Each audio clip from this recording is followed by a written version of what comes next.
It's time to count numbers. In this series, we will learn how to count from 1 to 1000. Unlock the patterns that will make counting in Igbo easy and fun. Ndewo and welcome to Igbo, where we share content to help you become confident in your knowledge and usage of Igbo language. Sounds good to you? Let's count from numbers 301 to 400 in Igbo. 301.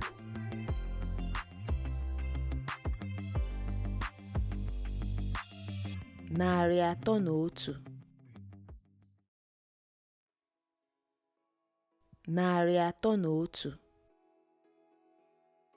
302. Narị atọ na abụọ. Narị atọ na abụọ. 303. Narị atọ na atọ. Narị atọ na atọ. 304. Narị atọ na anọ.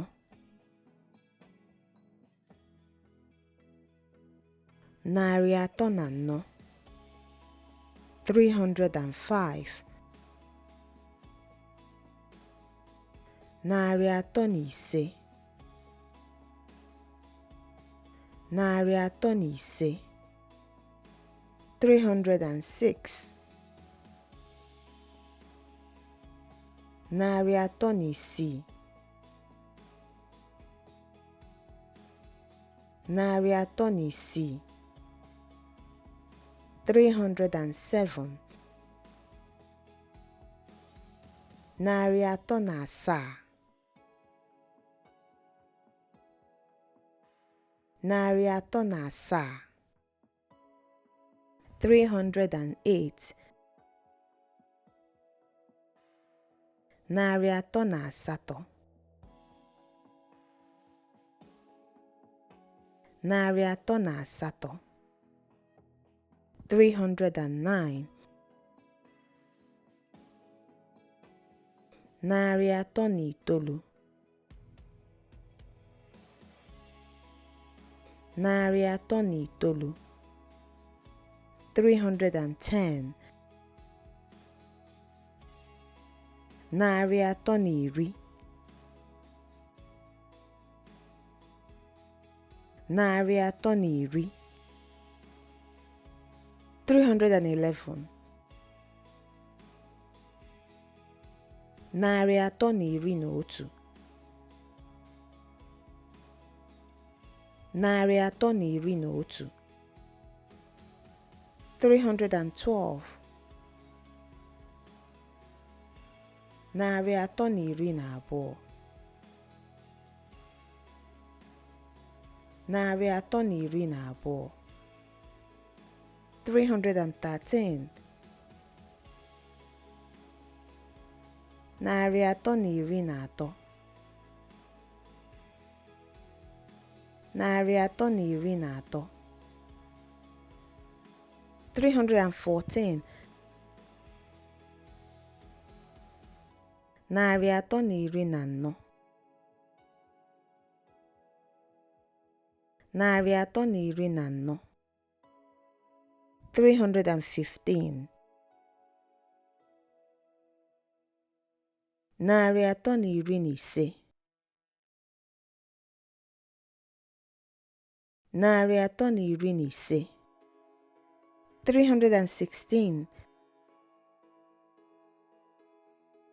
Narị atọ na iri na isii.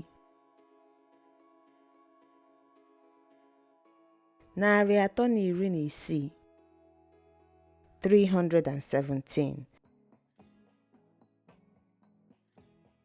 Narị atọ na iri na asaa. Narị atọ na iri na asaa. 318. Narị atọ na iri na asatọ. Narị atọ na iri na asatọ.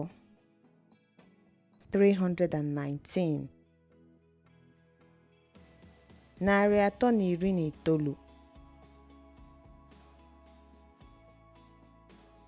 narị atọ na iri na itoolu 320 narị atọ na iri abụọ narị atọ na iri abụọ 321 narị atọ na iri abụọ na otu narị atọ na iri abụọ na otu 322 narị atọ na iri abụọ na abụọ narị atọ na iri abụọ na abụọ 323 narị atọ na iri abụọ na atọ narị atọ na iri abụọ na atọ 324 narị atọ na iri abụọ na anọ narị atọ na iri abụọ na anọ 325 narị atọ na iri abụọ na ise narị atọ na iri abụọ na ise 326 narị atọ na iri abụọ na isii narị atọ na iri abụọ na isii 327 narị atọ na iri abụọ na asaa narị atọ na iri abụọ na asaa 328 narị atọ na iri abụọ na asatọ narị atọ na iri abụọ na asatọ 329 narị atọ na iri abụọ na itoolu narị atọ na iri abụọ na itoolu 330 narị atọ na iri atọ narị atọ na iri atọ 331 narị atọ na iri atọ na otu narị atọ na iri atọ na otu 332 narị atọ na iri atọ na abụọ narị atọ na iri atọ na abụọ 333 narị atọ na iri atọ na atọ narị atọ na iri atọ na atọ 334 narị atọ na iri atọ na anọ narị atọ na iri atọ na anọ 335 narị atọ na iri atọ na ise narị atọ na iri atọ na ise 336 narị atọ na iri atọ na isii narị atọ na iri atọ na isii 337 narị atọ na iri atọ na asaa narị atọ na iri atọ na asaa 338 narị atọ na iri atọ na asatọ narị atọ na iri atọ na asatọ 339 narị atọ na iri atọ na itoolu narị atọ na iri atọ na itoolu 339 narị atọ na iri atọ na itoolu atọ na iri atọ na itoolu 40 narị atọ na iri anọ narị atọ na iri anọ 341 narị atọ na iri anọ na otu narị atọ na iri anọ na otu 342 narị atọ na iri anọ na abụọ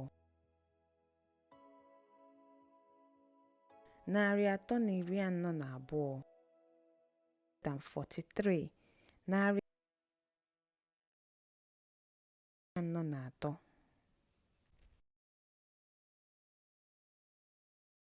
anọ na atọ 344 narị atọ na iri anọ na anọ narị atọ na iri anọ na anọ 5 narị atọ na iri anọ 346 346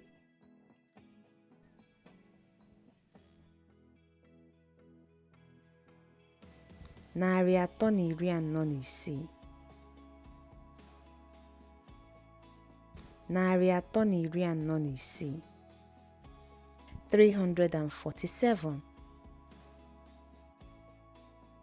narị atọ na iri anọ na asaa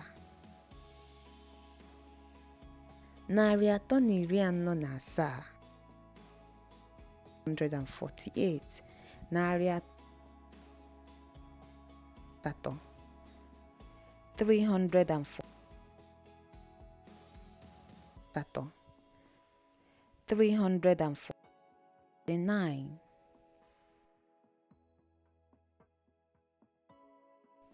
narị atọ na iri anọ narị atọ na iri anọ. Throughout this series, you will get familiar with the term conventional numbers. These are numbers that do not follow the traditional addition or multiplication rules found in the Igbo counting system. As covered in several videos in this series and on this channel, conventional numbers were collectively agreed upon by native Igbo speakers to standardize counting, especially for use in education, commerce, and everyday life. They were designed to align with the decimal system, which became more widespread after the 1970s due to globalization. Here are the conventional numbers from 0 to 1000. Efu, otu, abụọ, atọ, anọ, ise, isii, asaa, asatọ, itoolu, iri, narị, puku. These numbers are known as base units, which is the core number used to build other numbers through addition or multiplication. Iri is 10. In the context of conventional numbers, Iri is used as a base unit to build all numbers from 11 to 99. Nari is 100. Nari is used as a base unit to build numbers from 100 to 999. Puku is 1000. Puku is used as a base unit to build numbers from 1000 to 999,999. So when you know these conventional numbers from 0 to 1000, you can count any numbers from 0 to 999,999. Let's get back to a number series. 351. 50 narị atọ na iri ise 50 narị atọ na iri ise 351 narị atọ na iri ise na otu narị atọ na iri ise na otu 352 narị atọ na iri ise na abụọ narị atọ na iri ise na abụọ 353 narị atọ na iri ise na narị atọ na iri ise na 354 narị atọ na iri ise na anọ narị atọ na iri ise na anọ 355 narị atọ na iri ise na ise narị atọ na iri ise na ise 350 narị atọ na iri ise na isii narị atọ na iri ise na isii 357 narị atọ na iri ise na asaa narị atọ na iri ise na asaa 358 narị atọ na iri ise na asatọ narị atọ na iri ise na asatọ 359 narị atọ na iri ise na itoolu narị atọ na iri ise na itoolu 360 narị atọ na iri isii narị atọ na iri isii 361 narị atọ na iri isii na otu narị atọ na iri isii na otu 162 narị atọ na iri isii na abụọ narị atọ na iri isii na abụọ 363 narị atọ na iri isii na atọ narị atọ na iri isii na atọ 364 anọ 365 anọ 365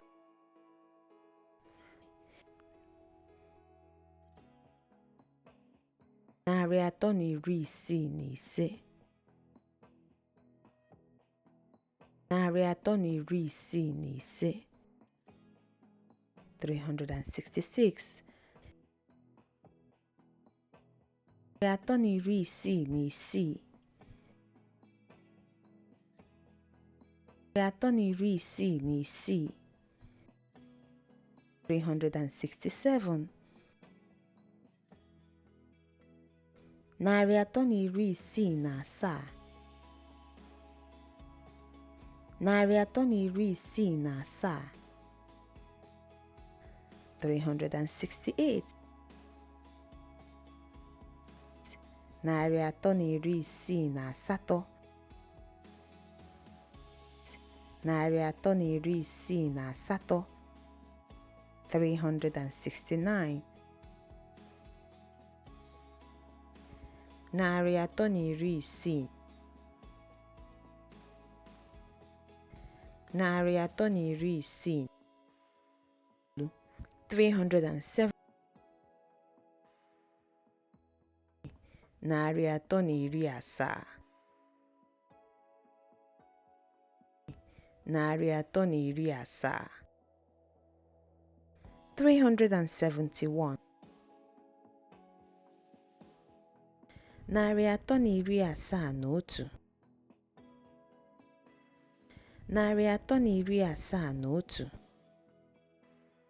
371 372 372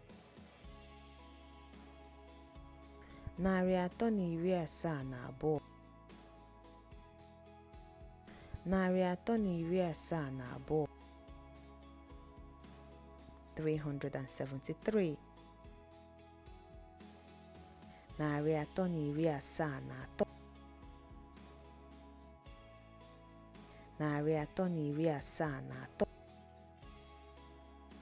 374 374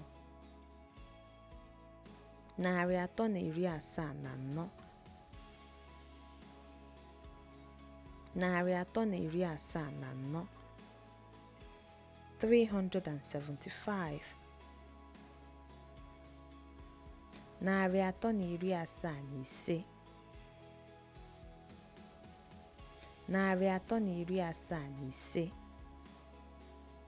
376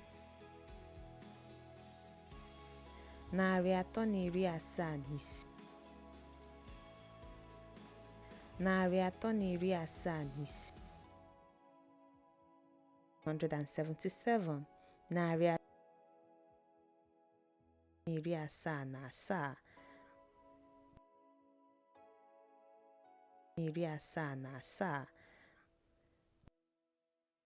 78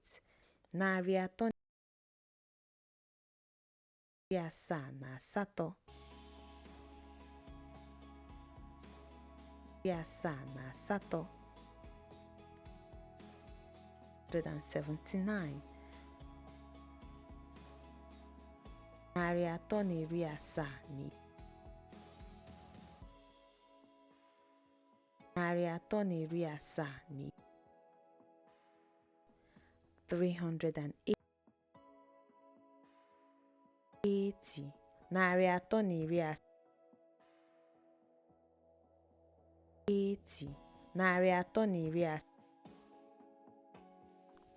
381 381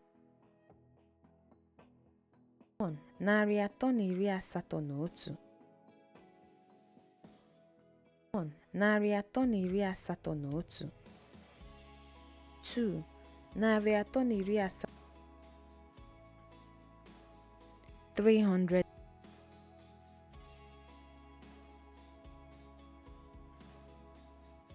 383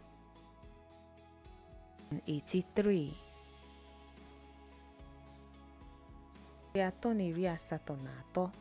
300 383 384 384 384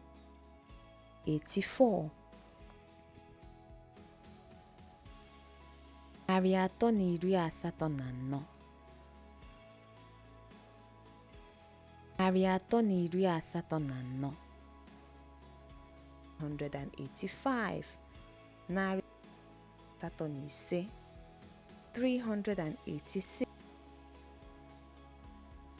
asatọ na ise 386 narị atọ na iri na isii 386 387 narị asatọ na asaa 300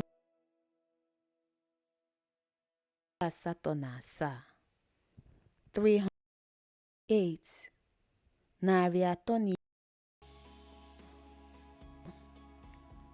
389 389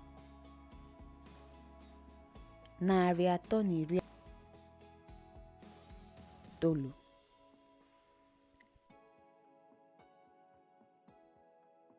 itoolu 90 narị atọ na iri itoolu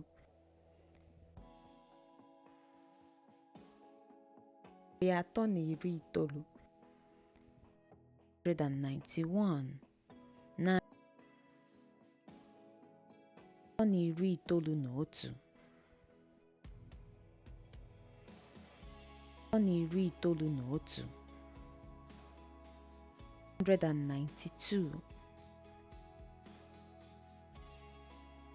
392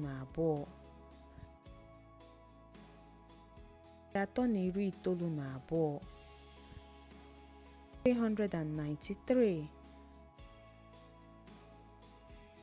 393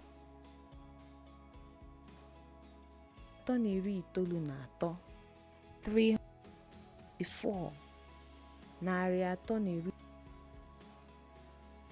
itoolu na anọ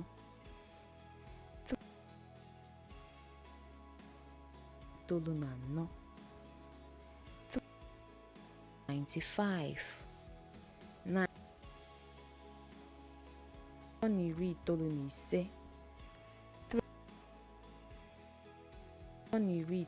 ise 96 narị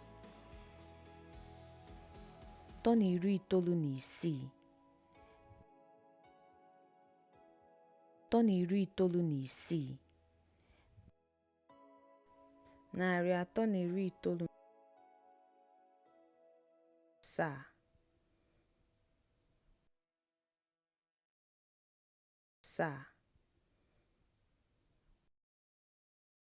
198 narị atọ na iri itoolu na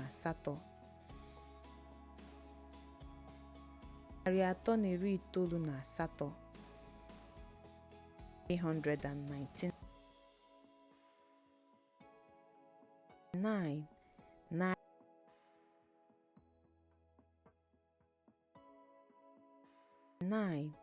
na Alright, we are almost halfway through the number series. The next video in this series will be counting from numbers 401 to 500 in Igbo. If you've missed a previous video in this series, you can catch up anytime through the Counting in Igbo playlist and revisit any parts you may have missed.